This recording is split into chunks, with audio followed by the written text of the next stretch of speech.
Assalamualaikum warahmatullahi wabarakatuh. Kembali lagi bersama saya, Ibu Dina, dalam mata pelajaran marketing untuk kelas 10 BDP. Nah, untuk pelajaran hari ini, kita akan meneruskan bab 2 tentang analisis pasar. Ada yang masih tahu analisis pasar itu apa? Tolong komen ya. Nah, minggu kemarin kita sudah membahas tentang pengertian, tujuan, dan ruang lingkup analisis pasar. Dan hari ini kita akan meneruskan materi terakhir di bab 2, yaitu tentang langkah-langkah analisis pasar. Nah, ada pun langkah-langkah di dalam analisis pasar yaitu sebagai berikut. Langkah pertama yang harus dilakukan dalam analisis pasar adalah menentukan pasar relevan. Nah, ada yang tahu pasar relevan itu apa? Nah, pasar relevan adalah serangkaian produk yang ada di dalam suatu pasar, serta dianggap penting dan strategis oleh pihak manajemen. Nah, jadi pasar relevan ini adalah pasar yang akan dimasuki nantinya. Nah, dalam penentuan pasar relevan dapat meliputi dua langkah. Yang pertama, manajemen harus menetapkan pasar terlebih dahulu untuk memuaskan kebutuhan dan keinginan konsumen.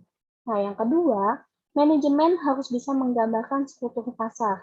Nah, struktur pasar di sini merupakan alat riset pemasaran yang digunakan untuk menentukan tingkat substitusi di antara serangkaian produk atau merek.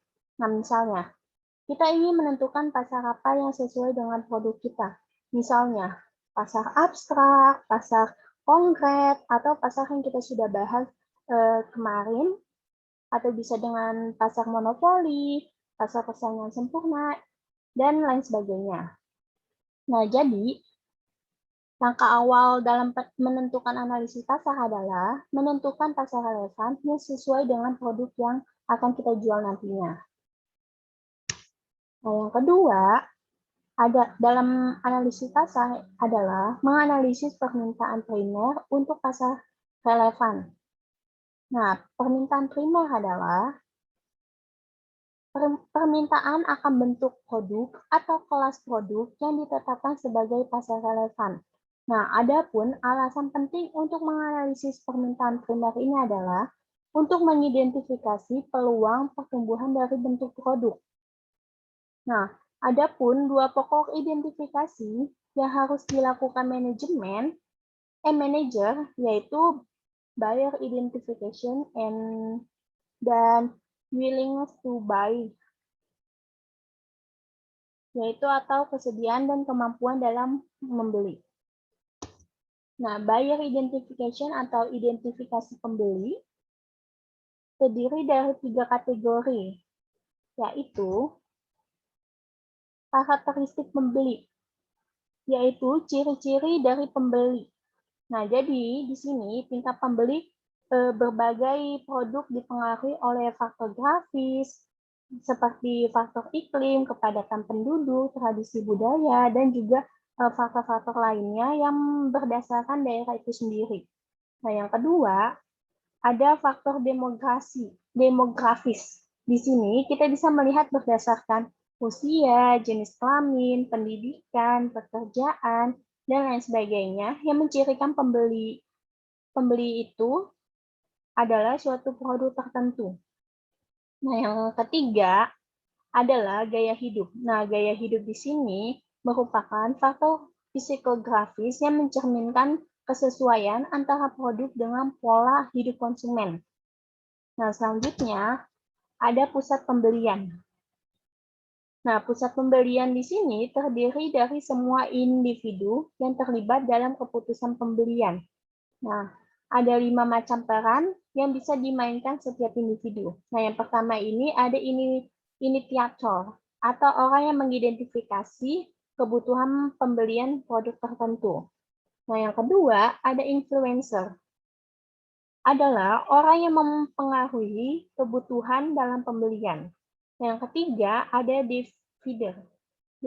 decider, itu orang yang memutuskan pembelian seperti jadi tidaknya membeli suatu barang.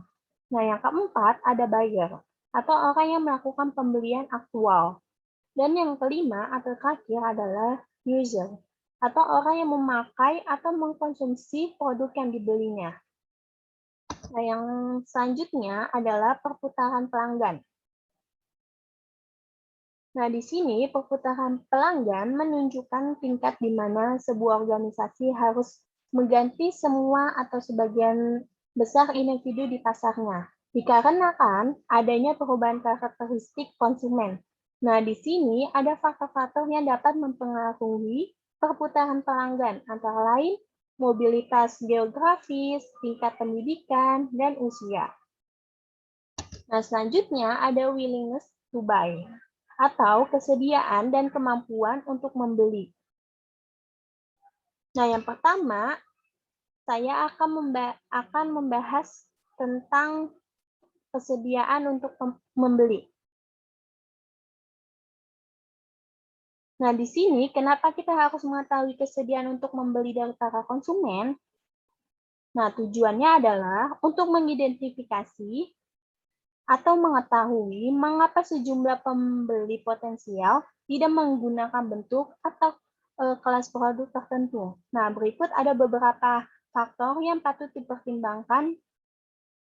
Yang pertama ini adalah produk dan jasa terkait. Nah, terkadang pemakaian suatu produk relatif terbatas dikarenakan kurangnya memadai produk dan jasa terkait. Nah, jadi kita harus mengetahui apakah produk yang kita jual mampu memenuhi kesediaan konsumen untuk membeli atau tidak. Nah, yang kedua adalah masalah pemakaian. Nah, sejumlah produk dipersepsikan tidak mampu berfungsi sama baiknya untuk segala situasi. Nah, jadi kita harus bisa menentukan apakah produk kita ini bisa menyelesaikan masalah yang dimiliki para konsumen atau tidak. Nah, sehingga konsumen ini dapat dengan baik memakai produk yang kita jual. Nah, yang ketiga adalah kompatibilitas.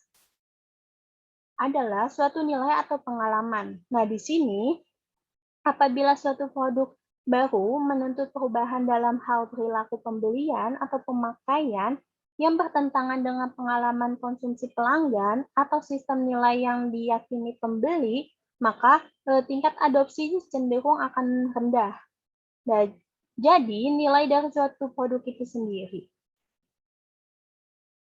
Nah, yang keempat yaitu adalah risiko yang dipersepsikan oleh konsumen. Nah, jadi kesediaan konsumen untuk membeli suatu produk atau kelas produk ditentukan berdasarkan tipe risiko yang dipersepsikan atau dibayangkan oleh konsumen itu sendiri.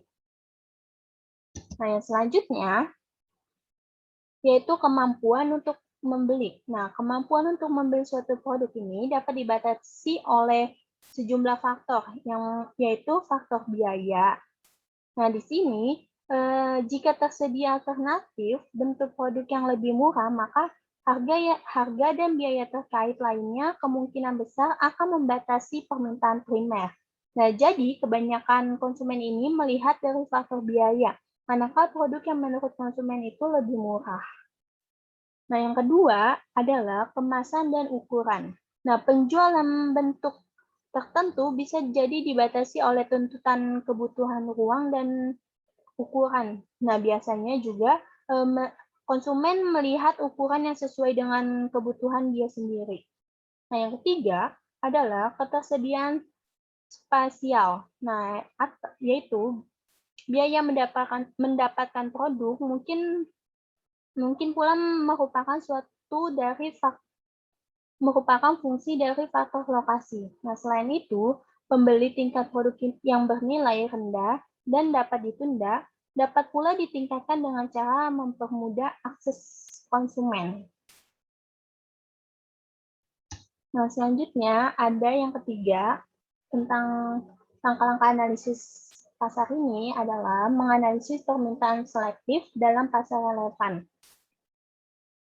Nah, permintaan selektif adalah permintaan terhadap suatu merek atau pemasok spesifik dalam pasar relevan.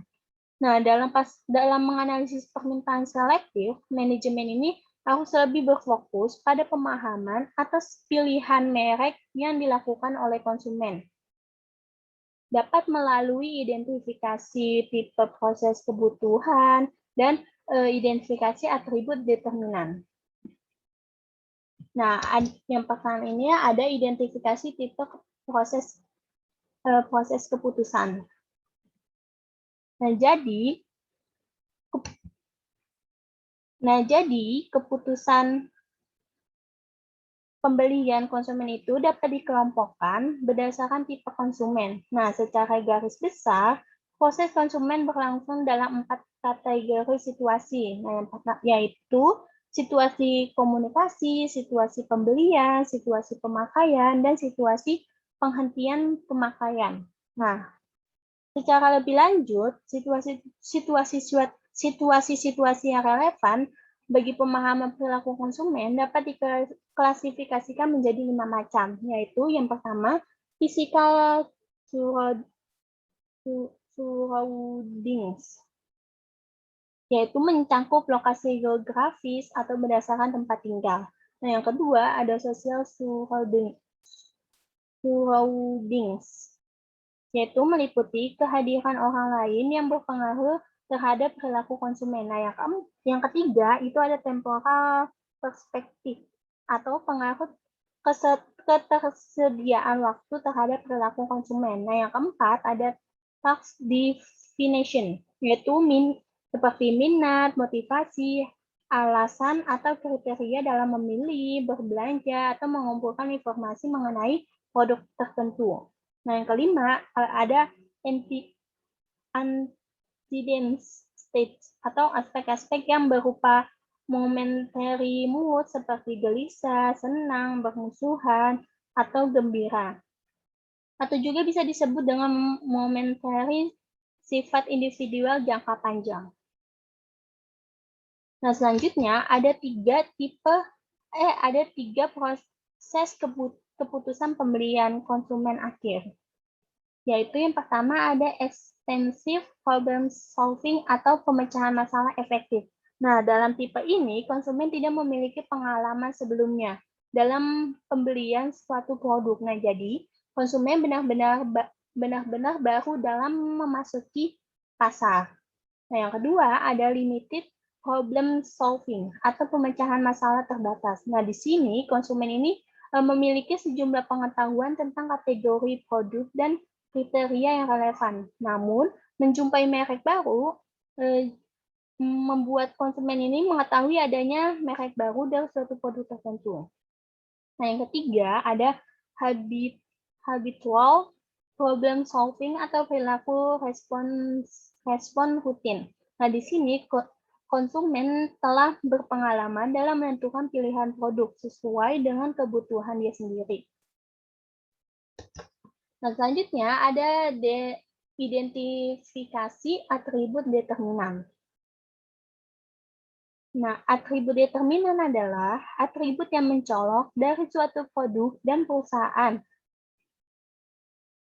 Nah, jadi perusahaan harus menciptakan atribut yang mengesankan bagi konsumennya untuk menciptakan keunggulan bersaing di pasar. Nah, jadi di sini perusahaan itu harus bisa menciptakan atribut yang tidak kalah saing dengan pesaingnya. Nah, selanjutnya, langkah keempat dalam analisis pasar yaitu menetapkan segmen pasar. Nah, dalam langkah keempat ini, manajemen harus memahami berbagai cara untuk mengelompokkan konsumen ke dalam segmen yang para anggotanya memiliki respon yang sama terhadap program pemasaran spesifik. Nah, ada beberapa ketentuan untuk menetapkan segmentasi pasar yang baik, seperti segmentasi harus memudahkan dijangkau sehingga proses analisis pasar bisa lebih efektif. Nah, segmentasi juga harus mudah diukur dan sesuai dengan kelayakan pemasar. Nah, sesuai dengan kelayakan pemasar maksudnya adalah bisa mengukur segmentasi sesuai dengan kemampuan pemasaran produk. Nah, jika segmen yang dipilih memiliki banyak kendala, maka proses pemasaran tidak akan berjalan dengan lancar. Nah, yang kelima dalam analisis pasar adalah menilai persaingan. Nah, pihak manajemen harus menilai produk atau mereknya dibandingkan dengan tawaran dari pesaingnya. Nah, salah satu cara yang cukup efektif untuk mendapatkan informasi penting mengenai pesaing adalah melalui competitive intelligence atau mengumpulkan informasi tentang pesaing dan lingkungan pesaing serta mengaplikasikannya ke dalam proses pengambilan keputusan dan perencanaan sehingga dapat memperbaiki kinerja dari perusahaan itu sendiri. Nah, yang keenam atau yang terakhir adalah mengidentifikasi pasar sasaran potensial. Nah, langkah ke-6 atau langkah terakhir ini merupakan tujuan akhir dari tahap ini, yaitu untuk mengidentifikasi peluang terbaik guna menciptakan pelanggan yang puas dan loyal. Nah, baiklah, itulah materi yang dapat saya sampaikan terkait dengan langkah-langkah analisis pasar. Semoga dapat bermanfaat untuk kalian. Apabila ada yang ingin ditanyakan, silakan tanyakan melalui Google Classroom atau bisa melalui komen ke YouTube ini. Nah, sekian pertemuan kali ini. Wassalamualaikum warahmatullahi wabarakatuh.